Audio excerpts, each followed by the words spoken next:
show starts right now.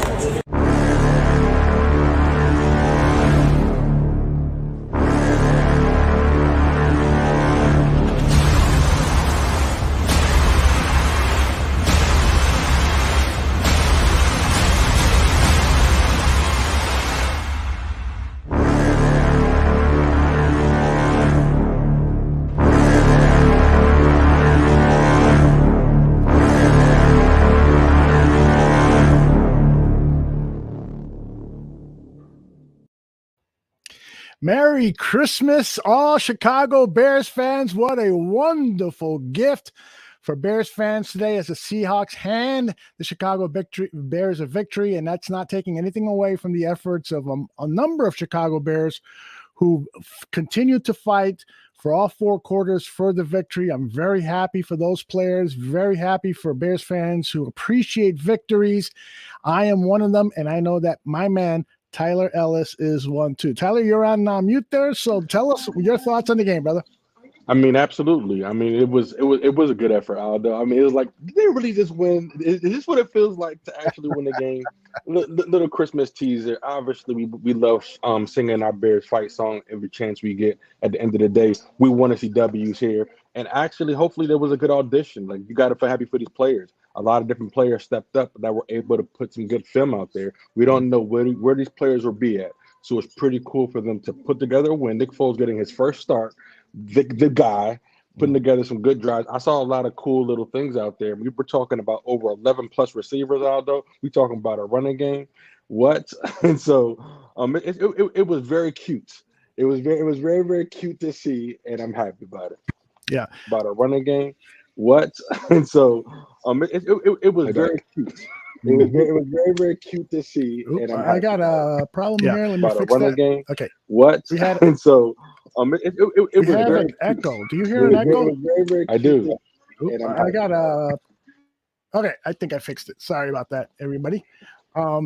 Yeah, very cute indeed. You were saying, and you know what? But this underlines to me the stupid approach Ryan Pace has taken to building this team. Nick Foles should have been the backup quarterback from day one. We should have never acquired Andy Dalton. When they drafted Justin Fields, this team should have immediately been handed over to Justin Fields. He should have had all of the first team reps.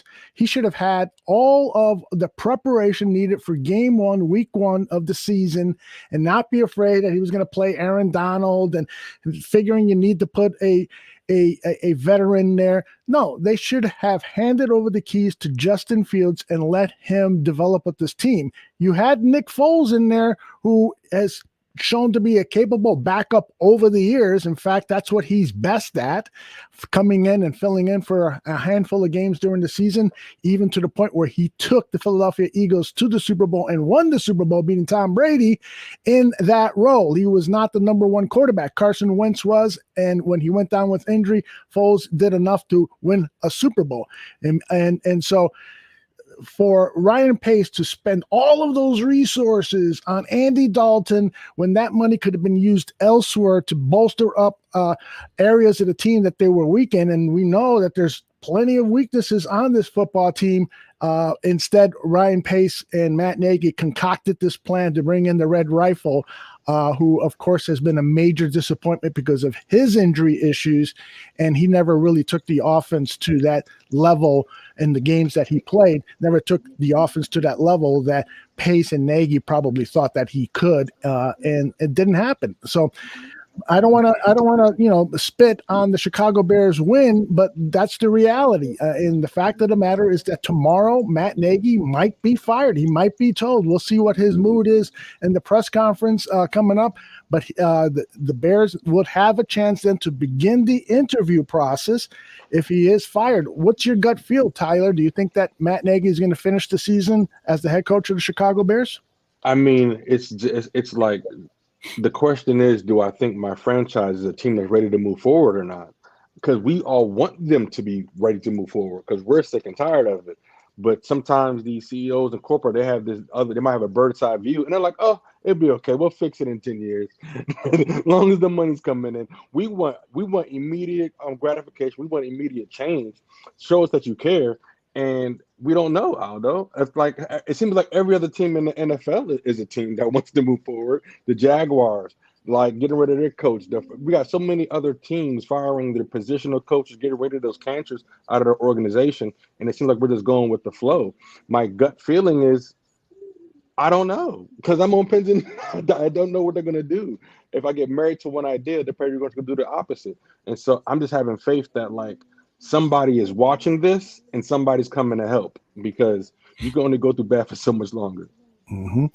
What was so impressive for whoever is going to be coaching this team next week and next season was the effort on the part of guys like Darnell Mooney. I put up on Twitter that last catch that he had where he just fought for yards after the catch, and David Montgomery all game long fighting hard for that extra yard. Other players were just doing all the right things, despite the fact that they don't have, the coaching, they don't have the support system around them to be a part of a great team. But their individual efforts were outstanding. Tyler, I'll ask you, and then after your response, we'll get Danny in here. Which Bears player, name a name or a couple of names, really impressed you with their effort today, their no-fight effort, and continually going after the extra yard or the tackle or whatever to show that they are worthy of being a Chicago Bear? Man, it's like I honestly got like three. I honestly have three, but I'll just give you one. I was going to say one off was defense, but the two guys for me was Nick Foles and my man Newsome. Those two guys for me, because we've been banging. I know Badge from the Barfly Tailgate. He's been banging the table for my man Newsome all season long, and we just want this guy to get some quality reps. And for a wide receiver with the punt return and the big catch. I mean, it wasn't a splashy day, but that first down, his first career reception being a first down for Nick Foles, and then the punt return, it was just these flashes. Aldo, we're not looking for superstars right now. We're not going to the playoffs. I'm looking for flashes. Who wants to be developed? Who wants to say, teach me. I'm hungry. Who's going like we're completely out. So for us to be completely out and for Nick Foles to come in here and execute the way that he did, I felt like Nick Foles knew where to go with the football. I haven't seen that over the past couple of weeks, Aldo. We're talking about 7 plus people getting more than one reception. In my opinion, that's just like I saw a spark. As sadly as it is, or whatever it is, with my eyes told me as I saw a spark. Even when an unplanned blitz came D gap on the right side, Nick Foles didn't hesitate. He just threw it up, and we ended up getting the flag on that play for a first down. Like things like that, because we don't want Justin to take hits. We don't want Justin to throw interceptions. But we've been asking for Justin to check the hot route. And I just saw some of these things from a veteran quarterback as a Nick Foles. He's just that's who he is. But those two guys for me, I can pick. There's a lot of guys I can pick, but I just want to get some off-the-cuff guys for Nick Foles to come in and play like that and get a W in the fourth quarter. Mm-hmm. Yeah, I mean, you gotta hand it to Nick Foles. He hadn't played all season. He comes in, he knows this offense better than anyone else, and he's the only guy that I have seen from the Bears offense who has challenged Matt Nagy with his scheme and telling him, certain things don't work in your system. And he went out there and he played really hard and he played winning football. So credit to Nick Foles. Danny Shipman now joins us. Danny, how are you, brother? Merry Christmas. Merry Christmas to you guys as well, and to all of our fans and listeners. And yeah, man, pretty for what started out as an ugly kind of winter game, is like nobody wanted to watch. Both teams not going anywhere, and a lot of question marks on both sides. I mean, in terms of the Seattle Seahawks, in terms of the Bears, and all that stuff. And just then it just turned to an exciting game towards the tail end there. And then obviously the Bears pull it out. Matt Nagy coaching like he's got nothing else to do. I mean, even if he loses this game, he doesn't get that 2-point conversion. Oh well, so he's like, figure, let's go and go get the victory. And then when Demir Bird makes a great one-handed catch, he got a 2-point conversion. So it turned out to be a pretty exciting game. Bears came out of victory. And of course, I want the Bears to win, not so they can save Matt Nagy's job, just so they can worsen that draft pick for the Giants. I don't want to give the Giants a top 10 pick, or having them have two top 10 picks makes it look kind of bad there. But anyway, So it was a nice game towards the end there, but plenty of mistakes. We still saw some of the discombobulated offense. Some really weird screen setups, some bad offensive line play. Tevin Jenkins, got hurt apparently in the first series, but then I see him sitting on the bench, looking like he's just ready to get back into the game. But they stick with Ifedi at right tackle for some reason, and move Borum, who I thought did an okay job at left tackle. To me, he looks much better on the right side than does at left tackle. But I would prefer to see the young guys out there, get some more experience and playing time, especially in conditions like today, where your footing isn't tremendous. You're going up against some decent pass rushers with Dunlap and Green on the other side, with the Seahawks. So, but yeah, I mean, in terms of just going off the question I just heard you ask Tyler here, in terms of guys who kind of impressed me with their effort. I think offensively, I think David Montgomery. I mean, there is no question that this guy is the best player currently on the Bears offense. I mean, this offense should and needs to run through David Montgomery. Mm-hmm. He should get 20 plus carries a game, maybe about another 5 or 10 catches in the passing game as well. The guys really improved in terms of as a pass catcher. And Nick Foles, hat tip off to Nick Foles. Hasn't played all year long. Comes in and does a solid job in terms of managing the game. Nothing spectacular, nothing great, but there's a nice veteran quarterback. And I tweeted out recently, I said, you know what, I would not mind it one bit. I know his contract is a little bit hard to move, so I would not mind it one bit if he is the backup here next year to Justin Fields, because if you notice lately, Nick Foles is there on his side on the bench next to Fields, talking to him when Fields comes off the sidelines, out of the game. And he's always in his ear, always coaching him up. And I think even Justin has referred to him, Nick Foles, that is being another coach on the team as well. So, it doesn't hurt to have a nice, good veteran backup quarterback. And I think Nick Foles just kind of proved that he could be a veteran backup next year. Yeah, and Danny, I know you missed the start of the show. I started the show by saying this is another example of Ryan Pace's mismanagement of the team. This is what Foles should have been this season. They knew they were going to acquire a quarterback in the draft. Why not then settle for Foles as your backup quarterback and acquire a quarterback in the draft and immediately announce him the number one quarterback, give him all the preseason reps, develop him for week 1 versus the Rams? That should have been the plan. Now, I know that they panicked a little bit because according to reports, they went after Russell Wilson. And when that trade fell apart, they said, well, we got to get a starting quarterback. But they last year, they said the same thing. And they acquired Nick Foles. So they're doing it again. This was just a prime example of them not having the guts of their own convictions a year earlier. They should have gone with Foles. And if Foles had to be the emergency number 1 quarterback this season because whoever they drafted or managed to acquire during the draft process didn't live up to expectations, then you're stuck with Foles. But to spend all that money on Andy Dalton for 1 season and allow this team to go without other needed players at other positions is GM malpractice. And so, Danny, what your thoughts on my philosophy? Well, I tend to agree with you, but I think the only thing there is they knew, or they didn't know that they were going to be able to go up and get one of these 5 quarterbacks. So I think they were kind of just protecting themselves, saying, hey, we can't just go in with just Nick Foles as our starting quarterback this year because of what happened last year and all the question marks and all the questions surrounding our job security. So they brought another veteran, Andy Dalton, and figured, hey, worst case scenario, we're going with Andy Dalton and Nick Foles battling for the starting position. And now, we'll see how it goes. But then they were able to move up in the draft, get Justin Fields, and now it became to a point where, all right, well, now we got 3 guys, and they couldn't unload Nick Foles. So they just ended up riding him throughout the season. Now, hindsight being 2020, obviously, if you knew you're going to get Justin Fields, obviously I would just keep Nick Foles, do what you just said right now, Aldo, and have him come in and compete with Justin for that starting position,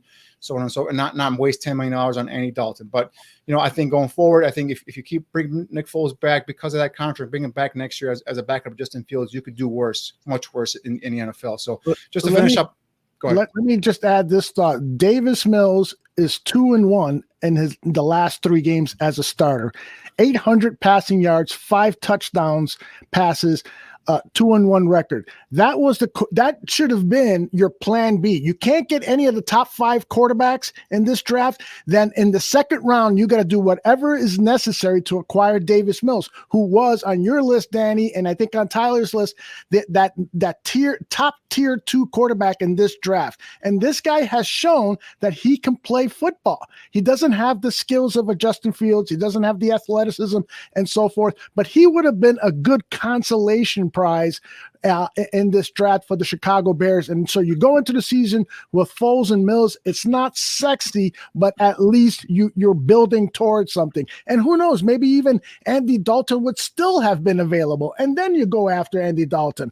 So it's just, to me, again, and I guess I have a built-in prejudice now towards Ryan Pace, because it seems like everything he does, he doesn't do right. Like before the game, he's out on the field in his suit in a snowstorm. I mean, didn't you prepare for a snowstorm? Chicago tough, although it's Chicago tough. Come on, you had Nagy yelling and screaming last week on the showing the fire and passion you want. You have Ryan Pace, Mr. All clean cut, built, showing Chicago toughness, wearing just a suit in the snow. They're giving you what you want. Although they've been listening to the show here. Mm-hmm. Yep. Absolutely. Tyler, your thoughts on Davis Mills? Do you think the Bears would have had a terrible season with Davis Mills quarterbacking the team? I mean, it's hard to. Gentlemen, it's still hard if we start wishing players, because it still would have been the same system. Because Davis Mills was probably developed all offseason. Got some reps. He probably got a few reps in there. Who knows? But it's the fact of the matter is, Justin, it's not about what we get, it's what we do with what we got once we have it. Mm-hmm. And that's the situation. What are we doing with the cards that we're dealt? And like, I understand being mad at Ryan, but then it's on coach to say who's ready, who goes on the field or not. That's what competent coaches are for. You got a Graham, you got these hidden gems throughout the team, and you don't know who's supposed to be on the field. That's on the development staff. That's on the coach. Mm-hmm. And so it's the GM's job to get the talent there. David Mills, yes, but it's at the same time, we had an opportunity to get Justin Fields. We didn't think that was going to happen. Like we didn't. I thought he was going to be gone within the first 2 picks. David Montgomery is at the podium. Let's see what he's got to say. He knows how to kind of. He's talking about Foles. Situations. He's been in them plenty of times, and he knows how to maneuver through them, and he knows how to be sure that we all stay poised. And that's what Nick did. So he's special. He's always going to be special. I'm grateful to have him on this team.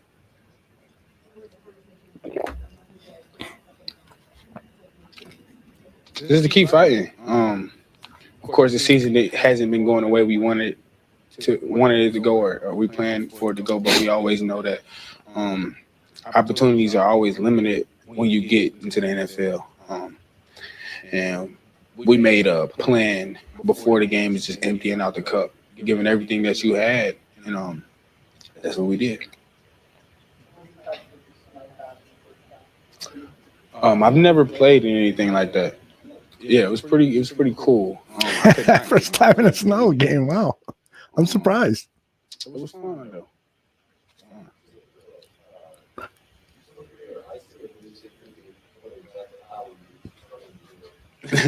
You said, was it slippery or icy? It was more so like the surface of the snow, like the snow was on top of the surface of the turf. So like I couldn't really put my foot in the ground and get vertical like I wanted to, but luckily towards the end of the game it began to clear up.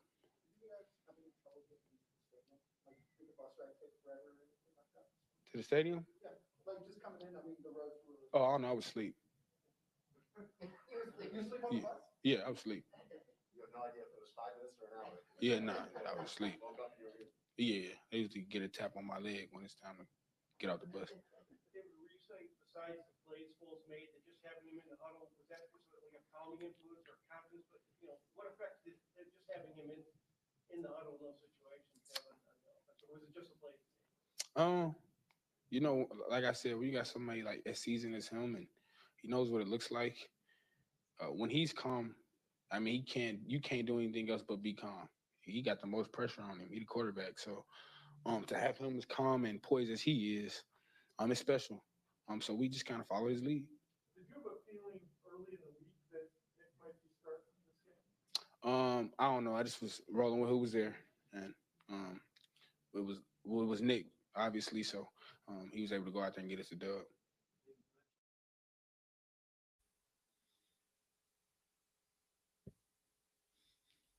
You're on mute, Aldo. Man, oh man, that's two times in 2 weeks. I am getting old.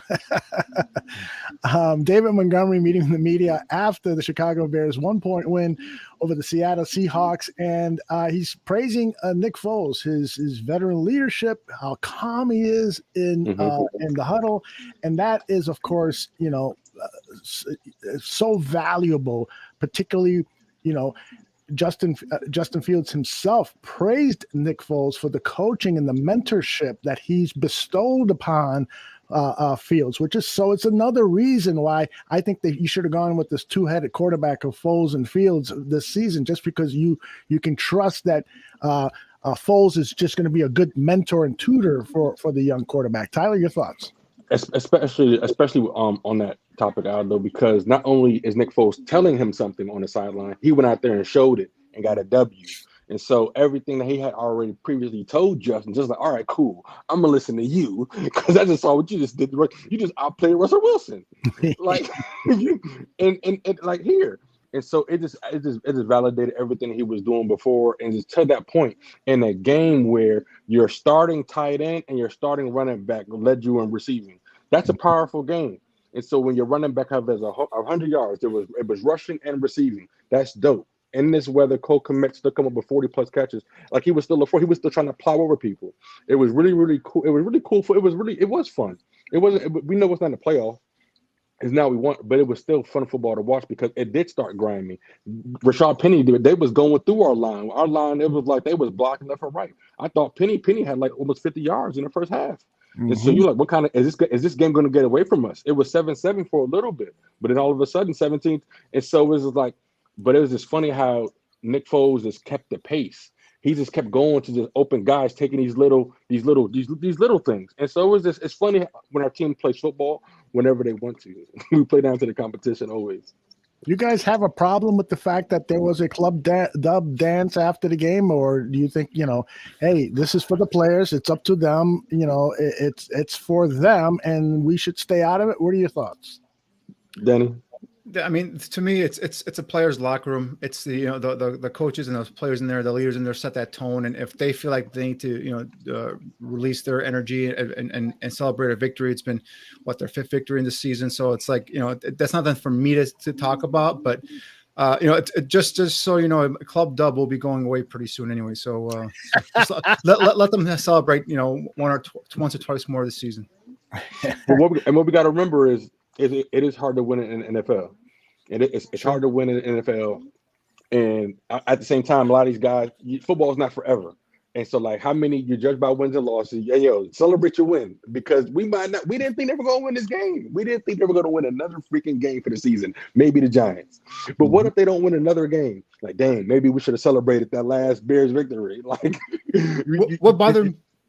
I'm sorry. What bothered me more was Marquise Goodwin dancing on the field in between timeouts. So, like, dude, get your head in the game. It's like that's act professional. I know it's a timeout, but Danny, at the same time, bro, you got to enjoy the moment, man. Life is short, bro. I'm with you. I'm with you. I know what you mean, and you're right. They were losing, but that's the thing that they were losing at the time too. I mean, he was in the moment. I feel you, bro, but he was probably in the moment. Sometimes you got to sit back, relax, and like, you know what? I got the best job in the world. They're paying me money to do this right now, and I get you. I feel you, but sometimes it's like, what if? Just like, I know you're not thinking that way, but just like, what if he couldn't walk anymore? Just the silly things like that. You know what I'm saying? Sometimes you just got to just sit back. We're like, I'm playing football on we're playing backyard football on a snowy day, and they're paying us for it. And so it's like, at the end of the day, you got to enjoy life, because the owners and the GMs, they're going to trade you like property. As soon as somebody comes along cheaper and younger, you're obsolete. So you might as well enjoy it while you can. Yeah. My thing is, like, I'm not gonna harp on them for dancing clubbed up after they win the game. That's their thing to do it. That's fine. I have no problem with that. My thing was, during the game, while you're losing, during a timeout, you're dancing on the field, and that's where, for me, is like, you're right, dude. Let's act professional here. Let's try and get this victory, and then you can go do all your dancing you want to do and clubbed up. That's all I'm trying to say. A lot of interesting responses to the question in the chat room. It's almost 50-50. You know, let them celebrate the win, but at the same time, some people are concerned that you celebrate so much after this poor record. Your culture is that then of a losing culture, and you're satisfied with a win every 4 or 5 games. So I can see points of view on both sides of that for sure. Danny, I wanted to ask you about the play of a couple of players that perhaps you might have been focused on while you watched the game. Anyone in particular that you wanted a spotlight for their play? Yeah, first of all, Thomas Graham Jr. I think I know he got beat early on that DK Metcalf long touchdown. The one thing he's going to learn, he's a rookie. If you come up in press man coverage against DK Metcalf, get your hands on him. He just told you didn't even have a chance to kind of touch him or reroute him at the line of scrimmage, and Metcalf ran a nice clean route there, and beat him at the release there, and just kind of Metcalf for a 6'4" guy runs a 4.3 some 40 even in snow. So he's a big, fast, tall guy. So rookies, those things happen. It was a rookie mistake, but I think he came back. He didn't let that play kind of put his head down and just kind of his head between his legs and just kind of let the rest of the game go. Came back. I love the competitive toughness he plays with. I love the aggressiveness he plays with, especially in run defense. I think this kid is I was excited when they got him out of Oregon. I think this kid's a keeper. Whether he's going to be the starting outside corner or whether he's going to be pushed back inside to the slot, I think this is a guy that Ryan Pace found in the 6th round that I think is going to come and stay on this roster for a while. So I think he kind of showed out well this week. Didn't have the big game as he did last week when he was more in the spotlight, but still I think he kind of represented himself well, especially after that initial big touchdown play that he gave up. The other guy that continues to play well is Roquan Smith. I think it was 8 tackles in the books, 2 tackles for loss. I think he continues to play his stellar brand of defense throughout the season. And I think Robert Quinn came in with another sack. He's up to, what is it now, 17 sacks. I think he's half sack behind Richard Dent's record to tie him. So I think he continues to play well as well. So those guys on defense really to me, showed out. And I'll touch on earlier in terms of Montgomery on offense, and then also Nick Foles coming in and playing well. But in terms of the rookies, Graham Jr. really kind of, I think, played a solid game, not a great game, but a solid game. And I think Borum, again, he was thrown into the left tackle position. Not sure why wasn't he starting at right tackle over Jermaine Ifedi. Like I said, I do not want to see Jermaine Ifedi playing on this football team unless there's an injury. And Bourne was healthy. He was, and eventually moved over to left tackle. I think kind of unfairly, especially in these kind of conditions where you don't have the great footing. You go up against speed rushers like a Carlos Dunlap, and he gave up a sack. Didn't have any holding penalties or any false starts, which is a positive. But I think he acquitted himself nicely. I do still like him over at right tackle eventually. But I think he's another guy that the more he plays, the more experience he gets, I think the better he's going to end up getting as well. So I think Bournemouth could be another nice find in the 5th round potentially. It's funny that you spotlight Roquan. I didn't particularly think Roquan had that good of a game. I'll show you one play in particular. This was a big run by Rashard Penny, and Roquan just gets blown away. I mean, way away. You'll see a different angle of it coming up here. The number 58 for the Chicago Bears. There he is. He's blocked. First of all, he read the play incorrectly, and maybe that's his gap or something. Danny, perhaps you can explain, or Tyler. I know you played the linebacker position, but I just like there were some plays there where Roquan did not impress me today. It felt like maybe he was a little bit upset that he wasn't picked for the There was a couple, and there was a couple for both ways, Aldo. Like on that particular play, he just couldn't catch his footing. He couldn't get grounded at all, and that's what happened. And he was moving laterally. Blocker, he was moving laterally and getting pushed by somebody pretty strong, and so that just weighs on you.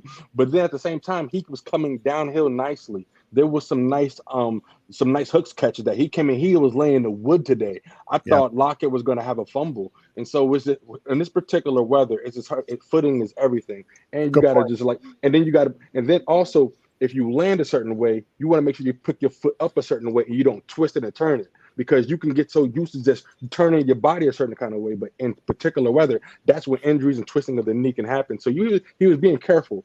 He was being careful on that particular play. He had to be careful because nothing he could do. He couldn't get planted because of the layer of ice and snow on top of it already. So in that particular, so he did get washed. That was a clean wash. But I saw him come back after that and lay the wood. And so, and that's why I kind of agree with both ways. He did the best he could in this weather. It's cool that we got the W, because the way it looked earlier, you thought Penny was going to have 125 yards rushing the way it was getting on us. But then we clamped down. We clamped down in the middle, like Danny said. Just the some of pressures from Quinn and these guys, the young man Gibson. Just the fact that we were able to show these pressures, we would take advantage of a struggling Russell Wilson. This is the first losing record, the first losing season that the Seattle Seahawks have had. And like, what a coincidence that the Bears of all teams actually shows up. Every team is like doing horrible until they play us, and then they all of a sudden the team gets up. And so it was really cool to see that this team that got patched together beat DJ Metcalf. These guys are top fantasy guys. Like these guys, Russell Wilson is an MVP. So for us to come in here and actually put some type of clamps on them, it's pretty. I wouldn't say impressive, because John's like, Tyler, what are you talking about? I'm not sure who this is at the podium. Anybody recognize the face? It looks like a defensive back. Let's see if we can get a name from the audio. For Moon, they passed it off, and I just saw the opening. I kind of just stood there, and I was hoping Nick threw it. He gave me a chance. This is the 2-point conversion. Demir Bird. Yes, thank you. I mean, I was waiting for him. I think I was talking to myself at least for a couple seconds, but we locked eyes, and he ended up throwing it. And I just knew I had to go up and get it. I think it was just one of those times where everything kind of set into place. It just happened. Usually I'm never coming down on the one hand like that, but it just worked out that way. Yeah, I think they actually helped me by picking me up that way. I was able to kind of scoop my foot underneath to be able to get it back down. So they actually kind of helped me out. Oh, no, I knew I was in. Yeah. It's a phenomenal play. Phenomenal play by Demir Bird. Yeah, I think that, even these past couple games, we didn't come out victorious, but you can kind of see the fight that everybody's have had. Obviously we would love to win more games, but to be able to come out here on a day like this, not ideal weather conditions, and obviously in a hostile environment as Seattle is, to be able to come out here and fight the way we did, being down a possession late in the game and then being able to have that late drive, you can kind of see, the core nucleus of this team, and when we are doing the right things and being able to, keep the penalties out, you can see what type of offense and defense we can play. It's a valid point that he makes there is, keep the penalties down to a minimum and go out there and make plays. There are guys on this roster that this team should be at least 500. I think all of us kind of predicted that record, 7-9 or 7-10 or 9 and whatever. And so, but they've left some wins out there. Why do you guys think, Danny? Why start with you? I'm sorry. Go ahead, Tyler. You had a thought. No, I can pass it to Dan, but just out is really quick. Is just if we don't score. Period. In the story. Like when you don't score, like our defense has played like competitive football these past couple of weeks. Not just shutout, but at the same time, we just don't score points. And so, like, if that's clear and simple.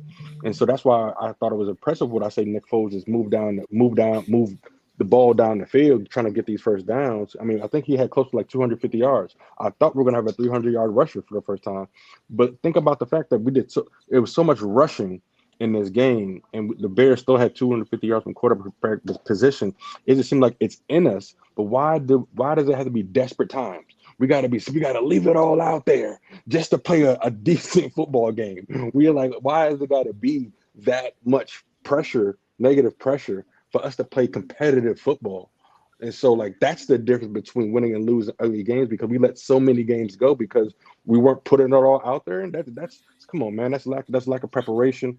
But I'm happy for these players that put it together today. For me, Aldo, I think the personnel dictates that this team should have won 7, 8, 9 games. But I think execution and I think offense. I've been saying it for how many weeks now. This offense is broken. If you don't score points in the NFL, you just simply can't win. And I think if you if this offense averaged about 25 to 28 points a game, I think you'd have 3 more victories. I mean, off the top of my head, I think the Pittsburgh game they should have won, the Ravens game they should have won, and probably even the 49ers game they should have won here at home. So I think those 3 victories right there, you have 8 victories now with the 5. Next thing you know, you're in that playoff hunt there. So and it came down to execution. It came down to scoring points, putting points on the board, and also came down to not being an undisciplined team and taking untimely, stupid penalties, 15-yard variety. And I just tweeted out, today, like, another Bears game with another undisciplined, dumb penalty. There's no reason to do that. You're a losing team. You have a losing record. You don't have to go out there and get these unsportsmanlike penalties. Play a little more discipline. And that, again, comes back down to the coaching and the coaching staff in terms of, is there accountability on this team for going out there and making these dumb plays? Players on the Patriots and the Steelers and good winning organizations, they don't get away with these kind of penalties week in and week out. And it's not just one player that you can just say, all right, get this player, bench him. It's across the board, whether it's predominantly been on defense, but there's been a lot of some silly penalties on offense as well in terms of, unsportsmanlike penalties that kind of just kicked you out of there. And then also getting into the red zone. When they get into the red zone, it's a comedy of errors. It's false starts. It's holding penalties. It's the illegal formations. It's just the offense looking confused and discombobulated. So. This is Mr. Matt Nagy at the podium. He doesn't look as distressed as he's been the last 2 weeks. A victory will do that, but I'm sure he knows his fate is already been established. Let's see what he's got to say. I think he's at 17 now, so pretty neat for him to have that. And then they played hard, and credit to the coaching staff. And then special teams. I thought you could really feel that's not easy being out there in the elements and catching the football like he did, and you could feel that punt return. That was pretty neat. And then for them to miss the field goal, that helped out. That was a big play. So, it was the biggest thing for me and for our team in there is that the guys never stop fighting. And I just, as a coach, you love that about them. And, that just speaks to who they are. Man, the one win doesn't change anything. No. For you, or right. For the team, but for you personally, it means you to have this moment, to have things you just described every player played for you like that. When you get into any sport, any profession, there's, you look at it and you say, we all have to have a little dignity and pride into what we do. And it's not easy when you lose. I mean, trust me, I've been on a lot of football teams in my life, and there's not many that I've been on where you have a losing record. So, even for me, learning how to be on a team that has a losing record isn't easy, but you got to be able to persevere. You got to fight. And you have to be able to give it everything you have and have no regrets. And so I can only do so much as a coach. We can only do so much as coaches. When the players go out and do what they do and show to us as coaches that they're going to play hard, and essentially they're not going to just say, I'm just going to show up and just they're going to play hard. The last couple of weeks, they've done that. And so it means a lot to me because sometimes when you go through these coaching experiences, when you win, it's kind of easy and things get deodorized. When you lose, it's really freaking hard. And how do you learn from those moments? And I'm taking a lot from these moments that we have. And right now, today, the only thing I'm proud and happy about is for those players in that locker room to be able to enjoy this win for tonight. They deserve it. For the coaches too, and for me, I'm just proud to be a part of it.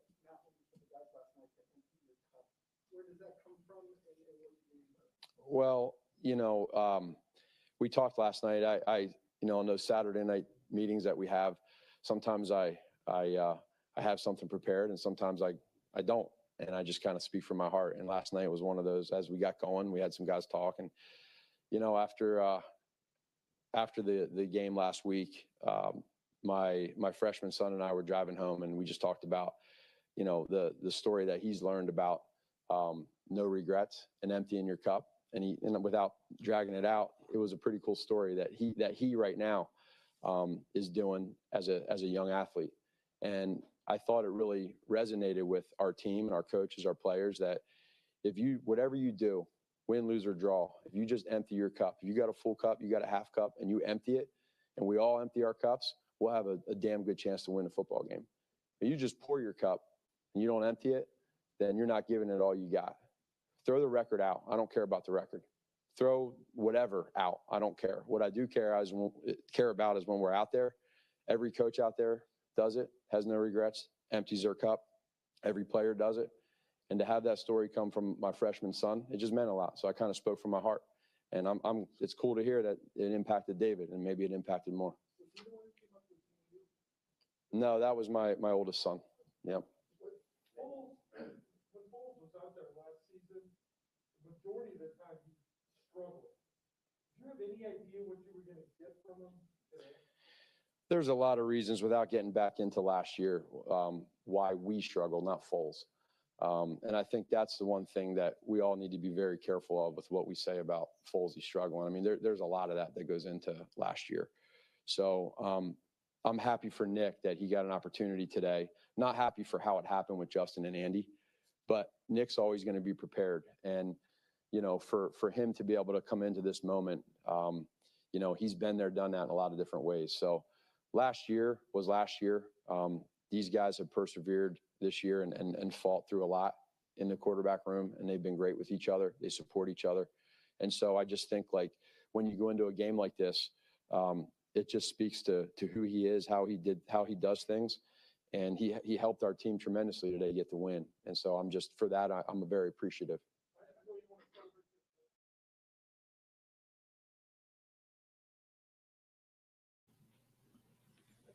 Aldo, you're on mute again.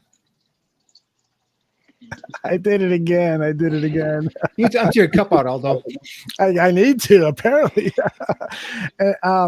Listen, you know, this guy, the reason I cut his press conference short is a lot of people in the chat room, their ears are bleeding, you know, and while they, you know, and a lot of people are trying to be as respectful as possible, but they feel betrayed by this head coach. And they feel also that he just talks too much. He talks in circles, and he just doesn't make sense. And you know, it's funny because there's been a lot of people over the last few weeks who have been criticizing, and when I say a lot of people from the media who have been criticizing Matt Nagy because he just talks too much. He offers too much. You know, that whole empty cup thing, that should have been just a few words. He shouldn't have gone into detail on it. I know he's trying to give the media something to write about, but it rings so hollow. And I saw you shaking your hand, Danny.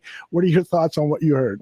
Yeah, it's like it's the whole, like, you know, empty a cup. Like, why would you empty a cup now? I mean, those are like typical, like, you know, playoff time, last game of the season. Like, okay, guys, this is all or nothing. We got to go get this. Well, empty a cup out now, the second, you know, the third to last game of the season. It's like, it just doesn't make sense unless there's something going on that we don't know about, or the rumors are true from what you know, what media reports are true.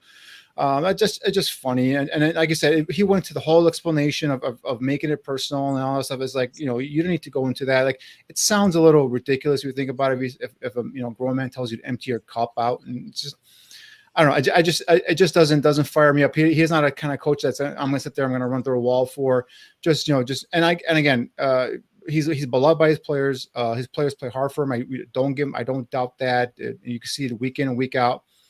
But just some of the things he just tells the media and just speaks. I've already tuned him out a long time ago. The things he says up there doesn't really do anything for me. I've told you guys that, you know, before, I rather listen to Bill Lazor and Sean Desai talk football than I rather listen to Matt Nagy talk football. So that tells you as much as I need to know about emptying out my cup. Tyler? Gentlemen, I mean, come on. I'm like, John, we've been through this too many times. Like, we're saying the same thing every week. Like, what was he gonna say that was gonna be impressive? I mean, I'm glad he gave it to the players and everything else, Aldo, but there's nothing much to pretty say. I just wanted him to talk about today's game. But he did say one thing that makes sense. Enjoy today's victory. And enjoy today's victory. Because, like, if he gets terminated from being a Bears head coach, he might not be a head coach ever again in the NFL. Hey, go enjoy your victory, Matt. Y'all played a good game today. And that was cool. And that's cool. And so, like, it's like Jay-Z. I give him his props, but that's where it stops. It's like it's on to the next. At the end of the day, we all know what it is. It's coming to an end. We should rightfully be looking for brand new leadership because the project hasn't worked. It's been 4 years. It has been a steady decline in somebody that we trusted to modernize and fix our offense. It is an absolute failure. The Packers own us, and it's like it's going opposite direction. It's not personal. Matt Nagy, you're an awesome guy. You're an awesome guy. Like John said, you're a great counselor. I think he's a man of honor and integrity, and he treats people with respect. But your system, what we hired you for, that's not being accomplished. Therefore, sir, I wish you all the best in the world. You sound like you're a great leader of men, but you're just not painting enough vision for these men to follow and giving them direction to execute and put their so these men are entrusting the coaching staff to be in an environment where their talents can be observed from a national stage. Okay, these are purebred athletes where it's hard to even perform with all these penalties and flags. So you have to have a trusted system that's going to allow you to execute because these players are trying to get paid too. These players are trying to get paid. These players are trying to break records. These players are trying to do stuff. And so it's a big circle of trust at the end of the day. Sorry to be so long-winded with that, but that's just how I honestly feel about the whole thing. I'm excited about what the Bears front office is going to do going forward. Matt Nagy he gets like Danny said, I tuned him out, respectfully tuned him out to the point that are you trying to save your job? Because I'm thinking, okay, is he going to say something and then the front office is going to change their mind and keep him? That's what I'm scared of, Aldo. I'm scared that the front office is going to change their mind and then be like, you know what? Let's give him another chance. And then going into the game, although sorry, real quick, going into the game, I had nothing. I wasn't looking forward to anything. I wasn't even looking forward to watching the football game, to be honest with you. You know, the young guys that I'm looking forward to seeing develop here on this team. You know, the Larry Bourne wasn't starting, Thomas Graham Jr. wasn't starting. You know, Justin Fields wasn't starting. So I was like, what am I looking? I'm going to look for Nick Foles. I'm going to look for Jermaine Ifedi. I'm going to look for guys on 1-year contract. Artie Burns are going to start. So this guy's looking to win to pad his resume. Right, he's resume padding right now. He wants to show the NFL that hey, I can coach offense. I need another job, so on and so forth. So if for me as a guy who's analyzing the Bears and looking towards the future, knowing that this is going to be a whole new regime, I had nothing to look forward to in this game. But then, you know, I don't want to say fortunately because I don't want to ever see anyone get hurt. But then we saw Larry Bourne play. We saw Thomas Graham Jr. play. We saw Daz Newsome come in and make some plays. We saw Khalil Herbert bust off a 20-plus yard run. And I've been saying how long that this is a running team. Get the ball, 1-2 punch of David Montgomery and Khalil Herbert and win that way. But no, he wants to go in there. He wants to. For the first, 2 out of 3 plays on the first series and a freaking blizzard on the road, he's throwing the football. You know, that tells you all you need to know about Matt Nagy, how stubborn he is about his damn system, how he believes that he can coach offense when we all know he can't do it. He can't do it here, you know, and it's just something that I was just not looking forward to this game. Eventually, like I said, it turned to an entertaining game. We saw some young guys play. We saw some young guys get experience. But again, he's not doing anything to help the Bears move forward here. He is just trying to build his resume and prove to the NFL that I deserve to get another job or another shot in the future. Yeah, I agree with you. And I want to address a couple of points here that Swanky has brought up. In one comment, he says, if you're mad at Nagy, don't be. He didn't hire himself here. Get mad at George McCaskey and Ted Phillips, the same people who hired Mark Trestman and Phil Emery. I think there's a lot of truth to that. You know, this is, yes, you can be mad at Matt Nagy for some of the decisions he makes, but the bigger issue is the organizational dysfunction. They continue to hire people who are just not ready to do their jobs.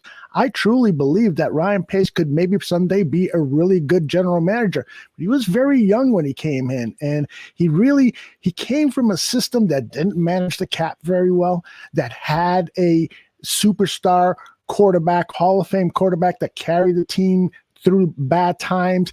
And he really didn't have that much of a track record. I mean, he had nothing to do with the drafting of Drew Brees, you know, which was the number one move that organization made. And so, you know, that whole hiring of Ryan Pace was questionable, just of course, as it was proven with Phil Emery, that was a terrible move. And so Swanky goes on to say, can we talk about the guys who hired Matt Nagy? I think that's the real issue here. Totally agree.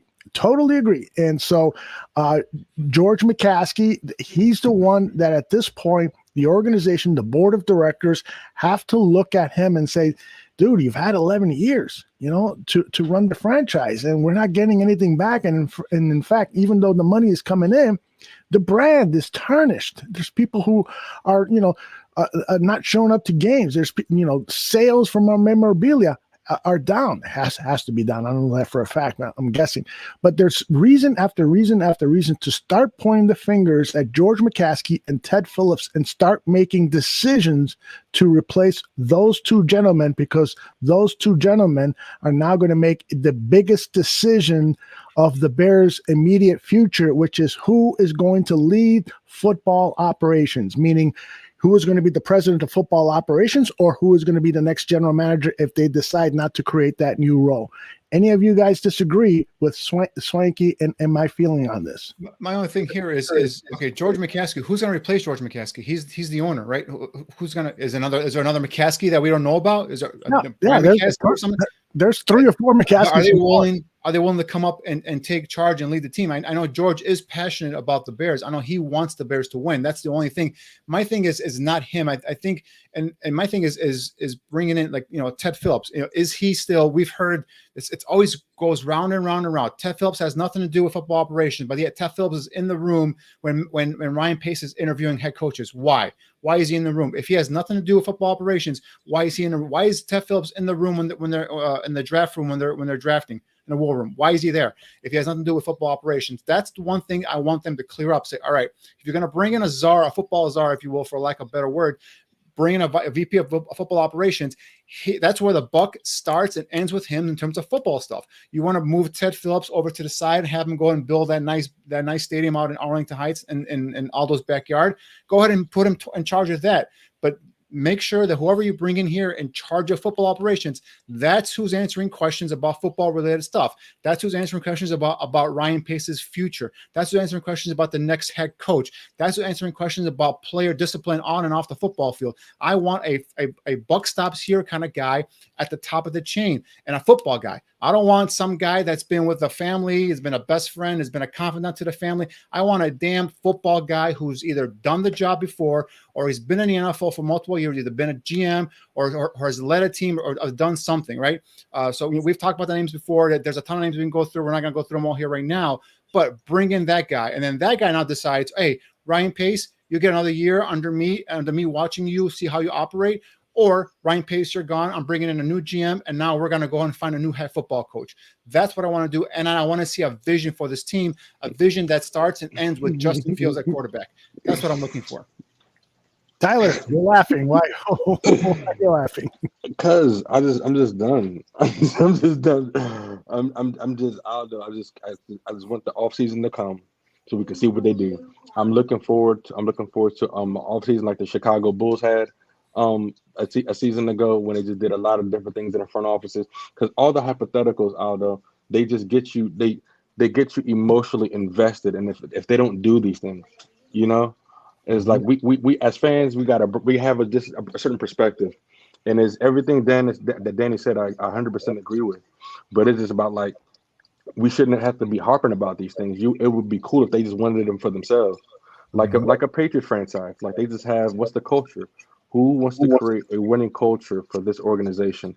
Who fired Ted Phillips? I'm like, whatever, man. I just want to see it done already, because we're going to give our time to this thing. Like, we love the show. Thank you, everybody who's tuning in to us on Facebook, YouTube, Twitter. We love and appreciate you guys, and Merry Christmas to you all. But who we got? Kokomet? Nick Foles at the podium.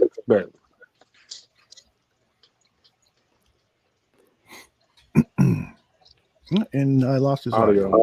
There it is. It's coming. This guy played good. It's been asked this long year. How does it feel?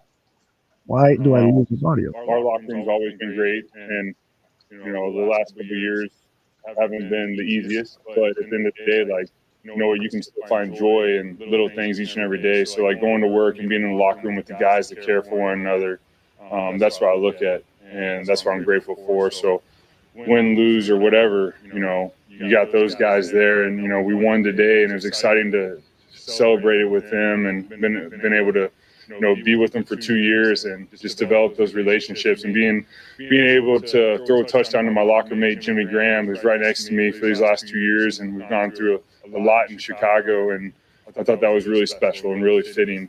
He's been a great teammate. So really proud of my teammates and just happy we got this win.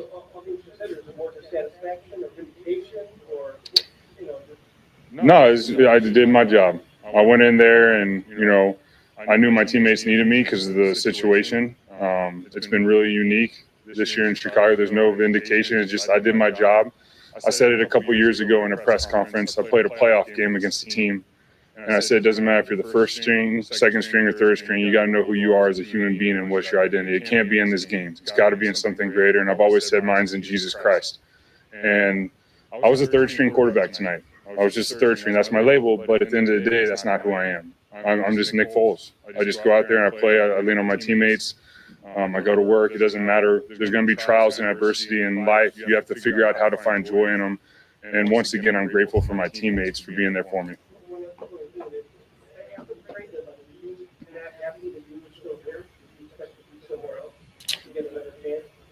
No, I mean, I never requested a trade. I mean, if a team wanted to trade for me, I would look at it, but I just made it clear, the team was great. They're like, if there's a team you want to go to, then, we can talk. And if there's a team you don't want to go to, then, we're not going to do it. I mean, teams were wanting to trade. It's just, it's a crazy business and we were banged up. And fortunately, I mean, I'm glad I got to spend this year with my teammates in Chicago. I don't know what the future holds. I can't say enough. I've played this game now. This is my 10th year, and this has been, these 2 years in this locker room have been really special with those guys. I know everyone looks at the outcome and fantasy points and stuff. You don't get to see what goes on in the locker room, but it's a good group of guys that keeps working, and that's why it's fun celebrating with them.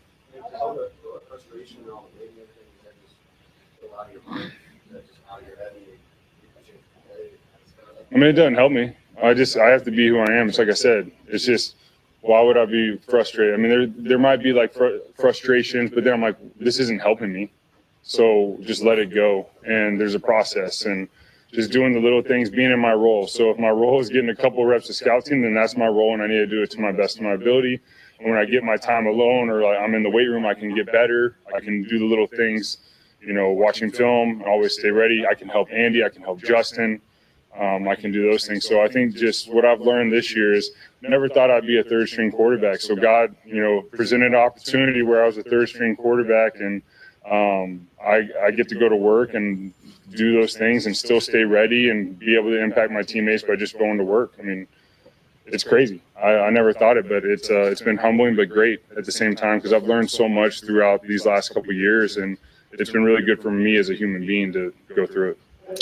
He's a stand-up guy, that Nick Foles. There's no doubt about it. He is going to be a good coach in this league. A good quarterback coach, a good offensive coordinator, perhaps. He's got a really interesting approach to the game. I think it's very businesslike. I think he strips emotion out of it to a degree. We all need emotion when we're playing the game of football. But, I really, really like this guy. And I think that he was unfairly evaluated last year. Let's remember when you go back to last season, that offensive line started to deteriorate early on during his stint as a starter. It got to the point where it was definitely the worst offensive line in football. And it wasn't until the bye that the Bears kind of corrected it and put aces in their places, so to speak, reshuffle the offensive line. It started to play better, and then the poor guy gets hurt.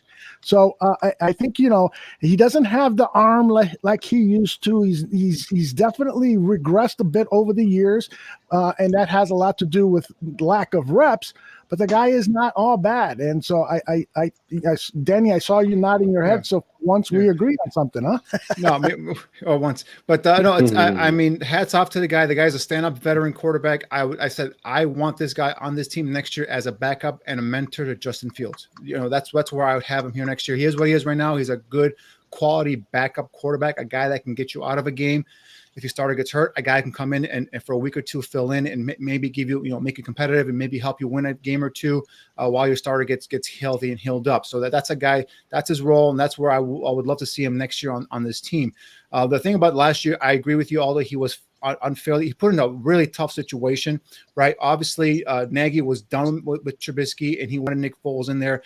but he put Nick Foles, an immobile quarterback, behind one of the, if not one of the worst offensive lines in football. The tackle spots were horrendous. I remember that Tennessee game where he had no chance whatsoever to get rid of that football. The Rams game, he was put in bad situations, play after play, with the play calling, 5-man protections, no help to the offensive linemen, no tight ends, no running backs chipping and releasing into the route pattern.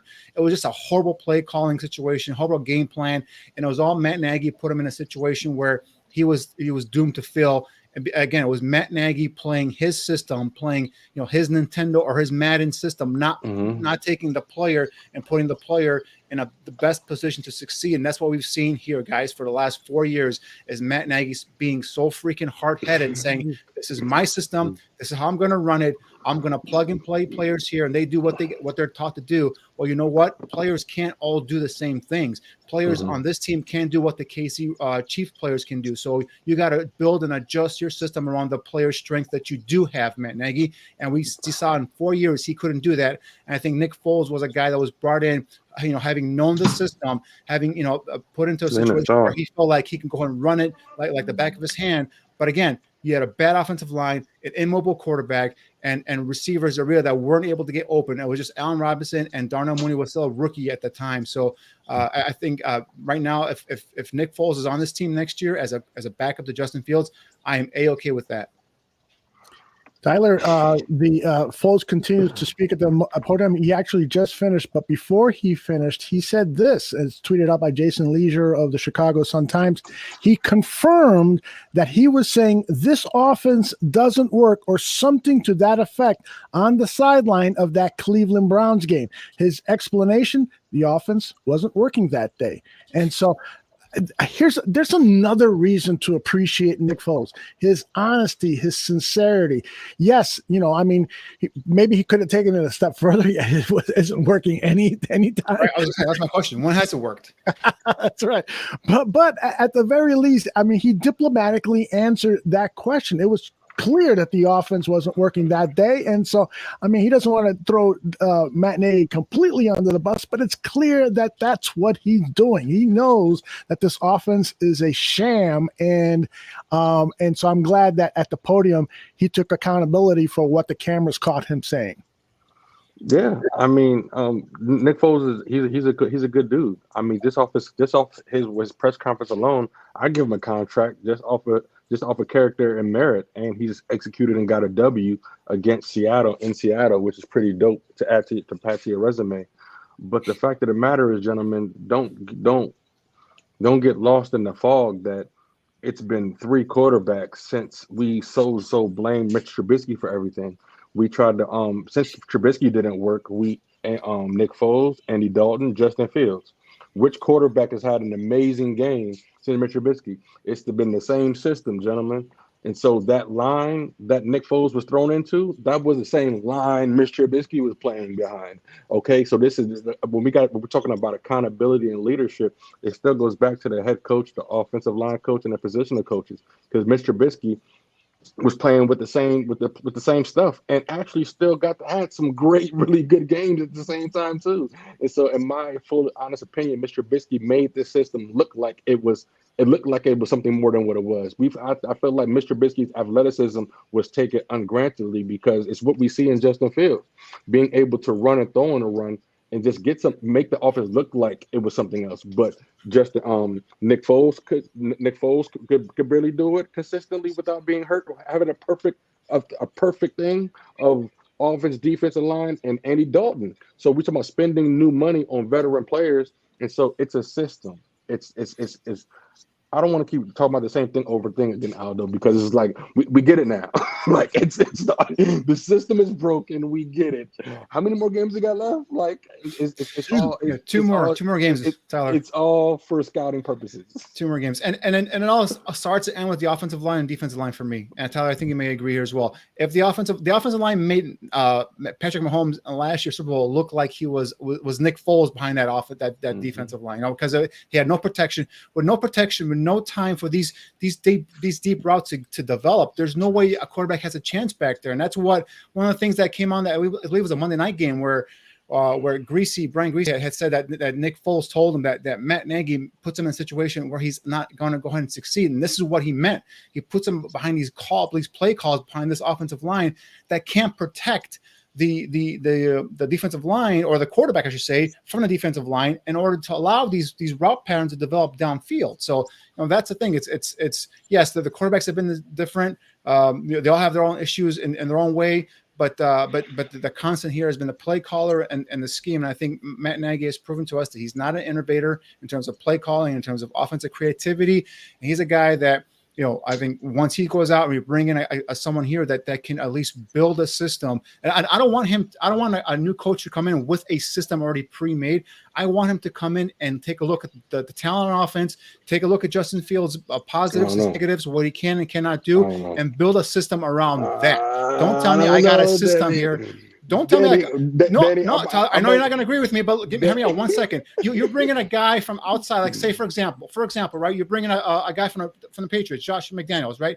He's got his system. If he doesn't adjust to what the Bears do best, I don't care who you bring in here. They don't have the players that they don't have the offensive line the Patriots have, or some of the skill position players that the Patriots have. So you got to build a system around what you have, Tyler. You can't bring in a ready-made system and say, all right, these players got to fit into my system. That's not going to work. You got to build your system around the players. Now you have to have structure and organization, which I think what you're referring to or going to refer to, but you can't just have a system. I didn't say anything. I didn't say anything. Aldo, come back. I know what you're trying to do here. This is great for the next Bear debate. I see what you did there. No. You got me excited. Join us next time on the Bear debate. Danny Shipman, we will battle this decision. I like that. I like that topic, Danny. I didn't say anything yet. I was listening to you, but I would like to discuss this further. All right, I'll be there. I would love to discuss it with you. Well, that'd be awesome. We'll bring you in for a portion of the debate show, and that way the three of you guys can go at it, because I'm sure John will have some thoughts on that. So here's the last topic I want to discuss as we end this edition of Bear Football. It appears right now that Matt Nagy is going to coach the last two games. And the reason I say that, it's just pure speculation on my side, but typically word starts to leak out to members of the national media, like the Adam Schefters, the Ian Rappaports, those guys who have contacts within Hallis Hall. Word would have leaked out that Matt Nagy was told this was his last game. So I anticipate that tomorrow morning, Matt Nagy will have his press conference. He will be the Chicago Bears coach. Now, if that is so, it means one of two things. It means they're going to wait, that Ryan Pace is going to wait till the end of the season because he doesn't want to disrupt the team with all the COVID concerns or so forth. Or number two, that Bears management is also going to fire Ryan Pace, and they just want to do it. Both of them at the end of the season, both of them out. Danny, your thoughts? On that last point, I do think that's a possibility that they want to clean house completely, and they're doing their due diligence now on bringing in possibly, like we were talking about earlier, a football czar. However, with the new rule, the way I understand it and the way it states, where you can interview coaches from playoff teams via Zoom these last 2 weeks, is if either you've fired your coach or you've informed your coach he will not return the next season. So there could be a scenario, although not clean and not what you typically would want. You could say, have a press conference, say Matt Nagy will be relieved of his duties after the next 2 weeks, but he will be allowed to coach the team the last 2 weeks. That's not what you want typically, right? You want a clean break and bring in Bill Lazor or whoever to coach the final 2 weeks, but you could do that as well. So, however, if that's not done, if we don't hear anything from them, I think what your scenario you just laid out there, Aldo, that second scenario where they're thinking about bringing in their VP guy, before the season ends probably, and then he would go ahead and then, decide, keep Ryan Pace, fire Ryan Pace, and then fire Matt Nagy at the same time. So we'll see what happens. I would like for them to go ahead and take advantage of the rule and start talking to some of these playoff coaches. Tyler, your thoughts on the future of the Pace and Nagy and what could potentially happen over the next 2 weeks? I'll believe it when I see it. I mean, that's where I'm at. Like, I'm not saying that I do want it to happen really quick. I want the news to break already. I want the news to break already, but I believe it when I see it. I don't believe they're gonna do it, Aldo. I don't believe we have the cojones to make a change. Are you talking about during in season, all Tyler? Or are you talking about at all? I mean, kind of both, Danny. I think they're gonna fire him. Nagy, I'm talking about, and at least at the end of the season. I don't know if they'll do it in season. I'm agree with you. I don't think they have the. They might be living on this thing like, oh, the McCaskies have never fired a coach in season. They might actually, take pride in that for whatever reason. But for me, I think Nagy's gone at the end of the year. I hope I would like for them to go ahead and just do it now and utilize this position like we talked about today. Jacksonville is going to be interviewing Doug Peterson, Jim Caldwell, and Byron Leftwich, right? These are the three head coaching candidates. At least Peterson and Jim Caldwell intrigue me a little bit. I would like to talk to them and see what their ideas are about Justin Fields and what they think. Two veteran coaches who have been to Super Bowls. One has won a Super Bowl, and you guys they've coached quarterbacks before in different systems. I want to know what their thoughts are. They've been out of the NFL this year. Let's see, having sitting from an outside perspective, what are your thoughts about Justin Fields? How would you use Justin Fields? What kind of system would you build around our quarterback, Justin Fields? I would like to sit down and talk to those guys now and get their thoughts on it. So that way now I know going forward what I'm looking for from other candidates. What other candidates tell me, oh, wait, Doug Peterson said the same thing. Do I kind of go this route or whatnot? So that's what I'm looking for. Take advantage of a damn rule that was created this year. And for once be active, be proactive, not reactive, Bears. And that's what I want them to do. Totally agree with you. I would love to see the best case scenario that I would like to see is that tomorrow morning, the Bears have announced that they have hired the president of football operations, whoever that is. And it should be somebody qualified. It should be somebody, who has a track record of getting things done at a very high level. It should be somebody that knows people throughout the league who, instead of what Ted Phillips does, which is figure out the accounting books and stuff and how much profit they made on this and how much profit they made on that. This football operations person is on the phone talking to other football people. He is getting information from all 31 other teams and building networks and so forth. That's part of the issue with the McCaskey-Phillips partnership is that they don't have this intimate knowledge because their responsibilities is scattered all over the place. These guys don't know football. And so hopefully the Bears and George McCaskey and Ted Phillips have recognized this. And now in the next day or two, they make the announcement, and that person is going to be Ryan Pace's boss at least for 2 weeks or maybe 2 hours or maybe 2 minutes, whatever it is. But that person now is going to be making the shots on who the next general manager is going to be and who the next coach is going to be. Plus, in addition to that, we've seen a trend of NFL teams having both the coach and the general manager report directly to that head of football operations. And a lot of when this trend started, a lot of people said, that's ridiculous. How can you have the GM and coach kind of working against one another, reporting to the GM? But the fact of the matter is that in business circles throughout and in the NFL, this is a new paradigm of thinking, of organizational management that is working for a lot of people. If you have the right people in place, this approach works because that football operations is now getting information from the coach when the GM is not in the room, and then getting information from the GM when the coach is not in the room, and that makes the input that football operations person is getting more robust. And so there's tons of things from an organizational management perspective that I hope that the Bears have started working on, because if they do, that's the first step to Super Bowls. That's the first step. Right. And then you have one guy that the buck starts and ends with him in terms of football decisions, right? Now you have Ryan Pace, if he's still the GM, doing what he does best, scouting and finding talent for the coach. The coach then takes that talent and he does what he does best and coaches them up and gets them to become better and better. on the football field. So now you have these two guys separated, but they report to one guy, one football guy, and that football guy is the face of the franchise. That's what I would like to see as well. Well, have you, Danny, started to look at any names from a football operations standpoint or GM that might intrigue you? We talked about it on the last time we had the post game show or it might have been Bare Truth, where the couple of guys, Rick Smith, who was a former GM of the Houston Texans, the guy, left the position, gave it up to. Some say there was a power struggle between him and the former Texans coach Bill O'Brien. Remember, that's when the Texans had drafted Deshaun Watson.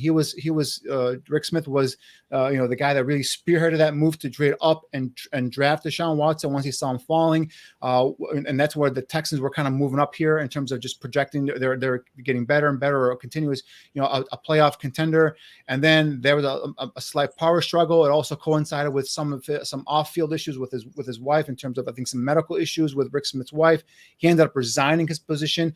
Bill O'Brien was elevated to the GM/head coach spot, and ever since then it was downhill for the Texans. So I think that's a name that's been thrown out there by Hub Arkish as a possibility. I'd be really intrigued by him in terms of coming in here, being that football czar, if you will, a guy who's been successful in the league as a GM, a guy who now would be able to oversee all of the entire Bears football operations. That's one guy I like to keep an eye on. Another guy I brought up is Jeff Ireland, the guy who was a former GM with the Miami Dolphins. He's currently on the Saints in terms of personnel. He's a guy that was really hands-on in the draft room for the Saints, and we've seen the Saints continuously. Yeah, they've lost the quarterback Drew Brees, and their play has kind of slipped a little bit.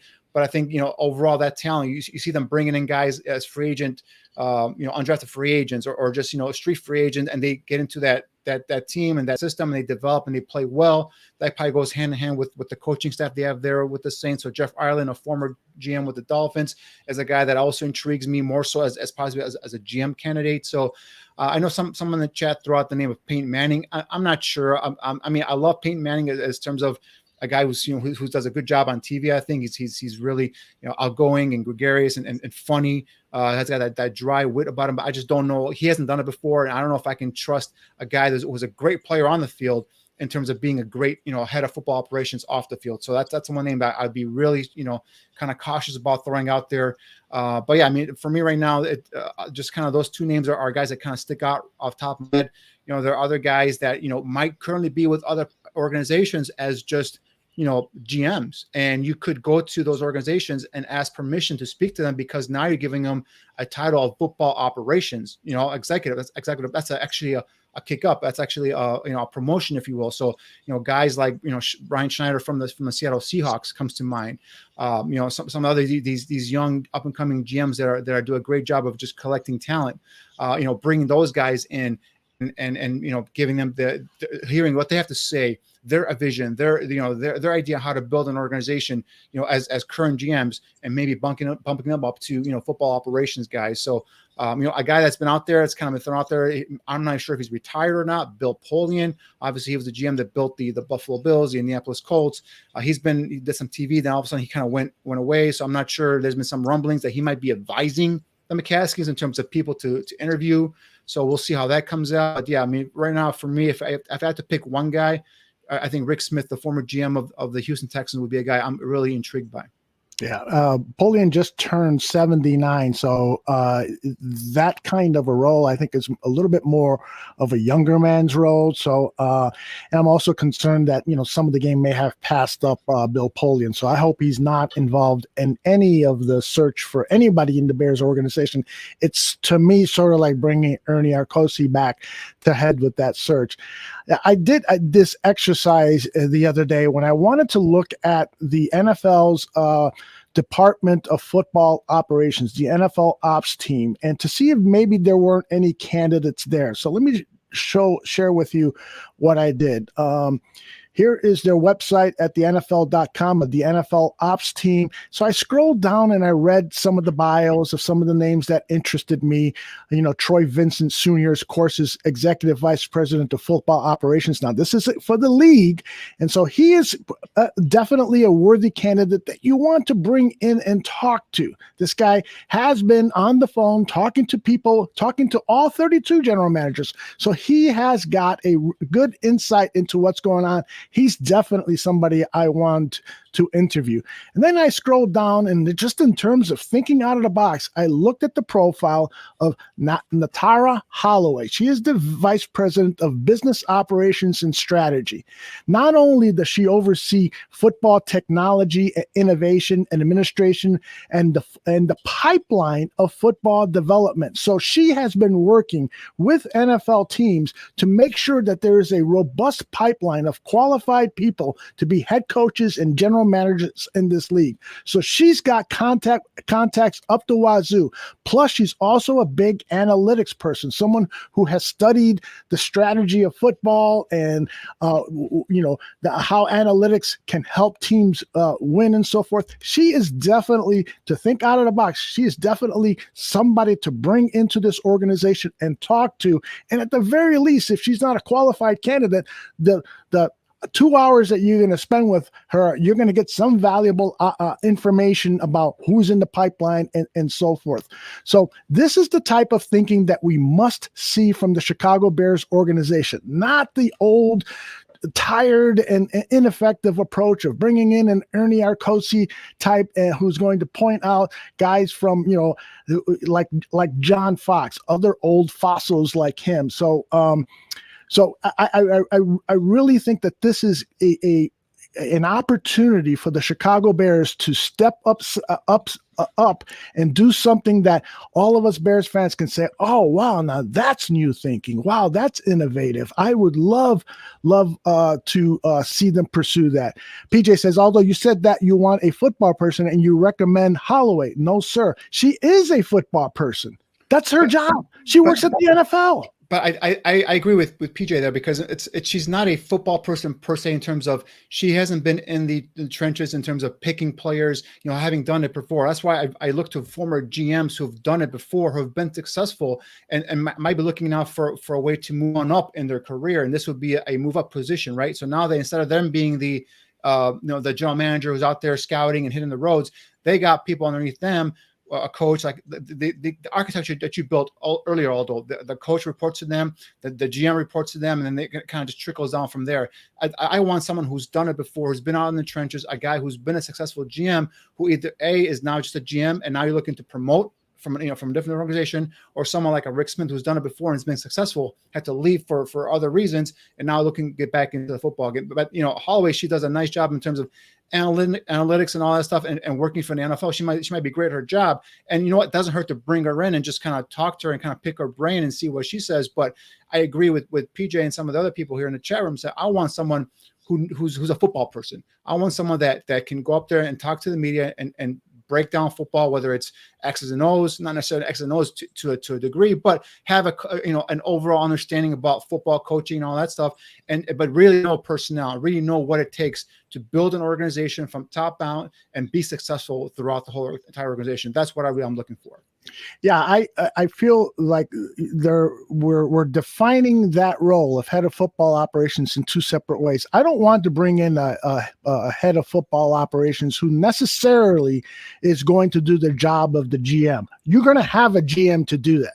And the GM's job is to hire the coach, to oversee the scouting department, making sure that your head of college scouting and your pro personnel person are getting the job done, that you've got enough scouts in the system, you're overseeing the scouting reports and so forth.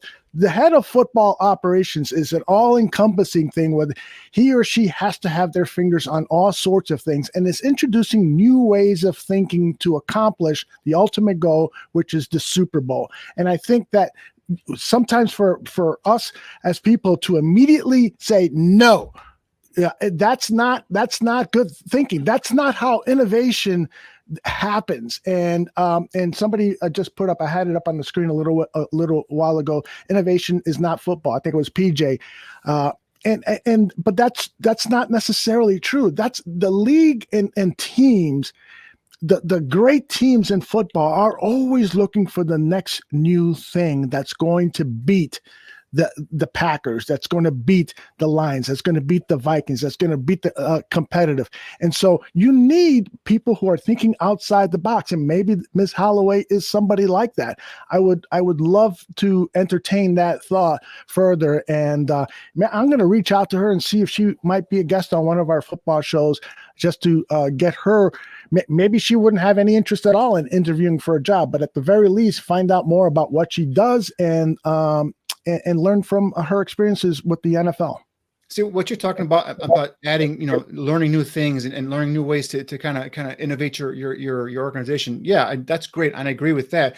But in terms of that's like a new wrinkle here and there to help you maybe win a game here, a game in there. But for me, it all starts up front, and right, the X's and O's, basic trenches. It starts up front in trenches, and I want someone who understands how that works. He understands you win up front with the offensive and defensive lines, and then work from there. For me, you just said that the VP would run the organization. They have a head coach report to him, and have a general manager report to him, and the general manager hired a coach. No, for me, the VP would hire in tandem with the general manager, would go out there, interview, and hire the head coach, right? Because everything is going to stop with this VP. If you want to talk about football operations and wins and losses and at the end of the season press conference, I want the VP and the general manager and the head coach to be up there, and the final say be with this vice president of football operations. I want this guy to be the end all be all in terms of football decisions with the Chicago Bears, and this is what I want. I don't, if you want to bring in someone from outside, in terms of outside the box thinking and all that stuff, analytics, and throw it all in there. Sure, you can put it all in there and kind of mix it all up and bring different parts of the organization and put it all together.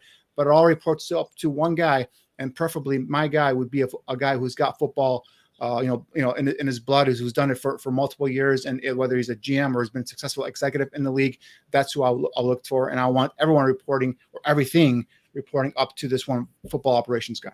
But that's a perfect example of what she's good at. Part of her responsibilities is to look at at coaches in the pipeline who are ready to assume head coaching jobs. Okay. So she's been doing the research on this. She should be able to walk into that meeting at Hallis Hall with a list of people. If I got this job, here are the people who I would consider to bring in general manager and head coaches, and here's why. She's got that whole that background. PJ says that please look at her resume again. Nothing says anything about football operations. That's the name of the department that she works under. So I don't think. But again, although she's not someone like, for example, if the GM says, I want to draft this player with the second round pick because I think he's my highest rated offensive lineman on the board, and then a coach comes in and says, no, I want this other player. I want a football operations guy says, you know what, I'm going to break down the tape of this guy. I'm going to, what. Coach X, you're right. I like this guy better. I think he fits your system better. I think we're going to go with this guy. That's the buck ends and stops with that VP of football operations. Now, that might be a really, crazy example there, but I want someone who can sit down and break tape of players and tell me this is why we should, or tell his GM, this is why we should draft this player. And he is, the end all be all of the football operations side. So if that player bombs out, right, it's going to go on the GM's record. I understand that because he drafted him, but at least the VP can go up there and also explain why that player was selected as well. So that's what I'm looking for. Good arguments, guys. I cannot deny that. So we'll be talking more about this over the coming weeks because there are changes coming to Hallis Hall. It could just be with the head coach and coaching staff, or it could be the general manager and the coaching staff, or it could be the addition of a head of football operations who would then bring in his or her GM and coach. So lots and lots to talk about. Danny, any final thoughts, whether about this game or the immediate future of the Chicago Bears as we get prepared for our upcoming show Thursday night at 9 p.m. Central? Is it Thursday? No, this Thursday. We're skipping this Thursday. We're doing it the following Thursday. Okay. Yeah, exactly. We don't want to. It's New Year's week, so we're going to party. So. But we're going to empty the cup. Well said. Any final thoughts before we pull the plug? No, I mean, like I said, this was I think it was a good win just to kind of build team morale a little bit here. Not that it's going to save Matt Nagy's job, not that it proves anything wrong, but I think all it does here is And last, that is a bad.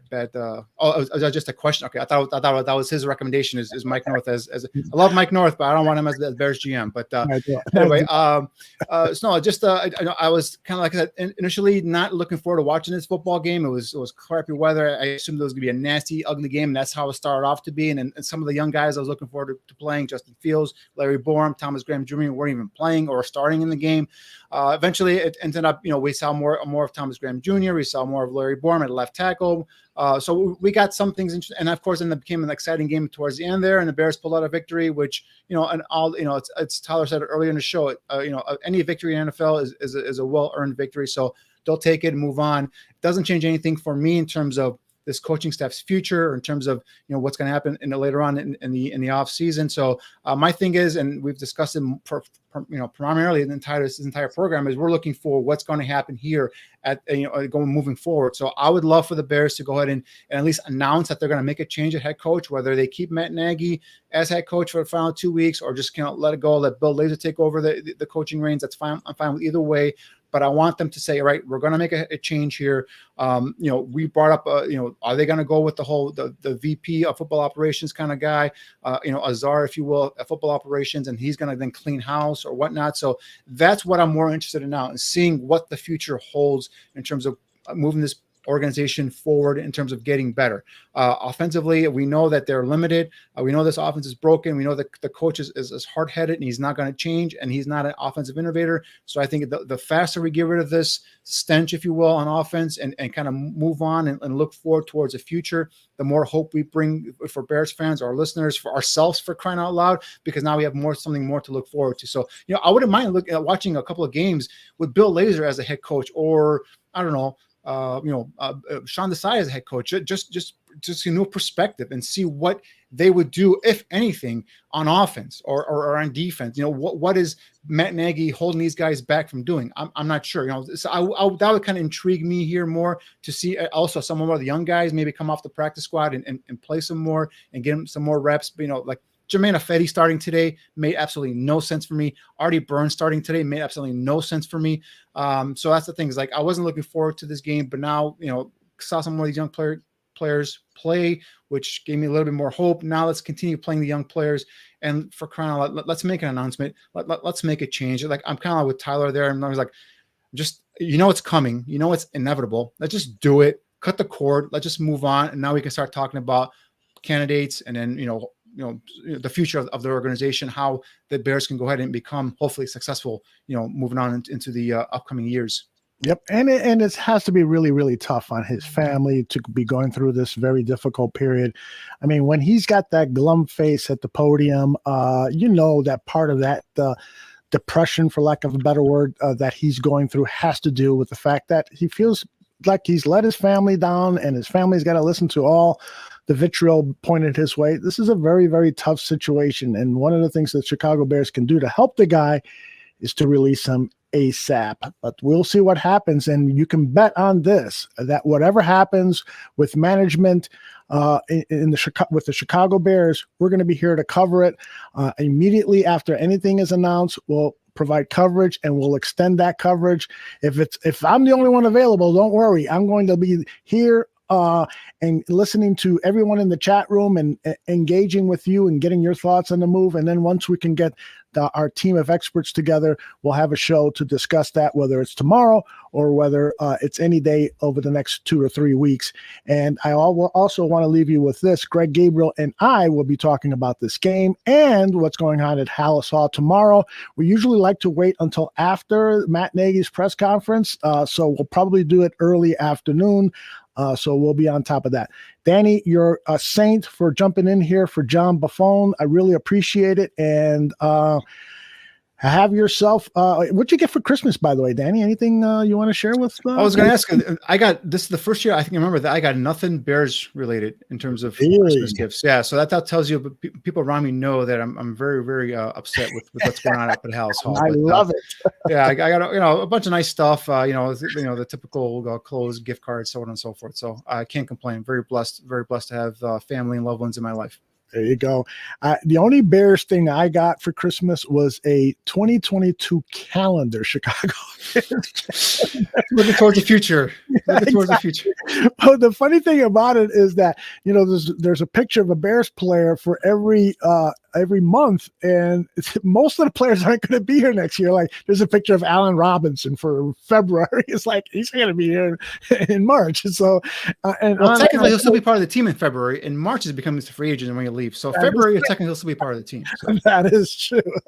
Nonetheless, I will put that calendar to good use as we bring you tons of Bears coverage for the next 2 weeks and into the offseason. We have tons of fun looking at free agents, and Danny, of course, co-hosts the show Draft on Tap. You can see the poster board behind his left shoulder, and on and on and on we go. So for all your Bears needs, think of us at the top of your list or near the top of your list. We really appreciate all of you being a part of the Barroom Network, Barflies, as we like to call you. So for Danny Shipman, for Tyler Ellis, who got dropped out and has not returned, but I'm sure he's well, and for John Buffon, who couldn't join us today, thanks for watching, everybody. Bye-bye.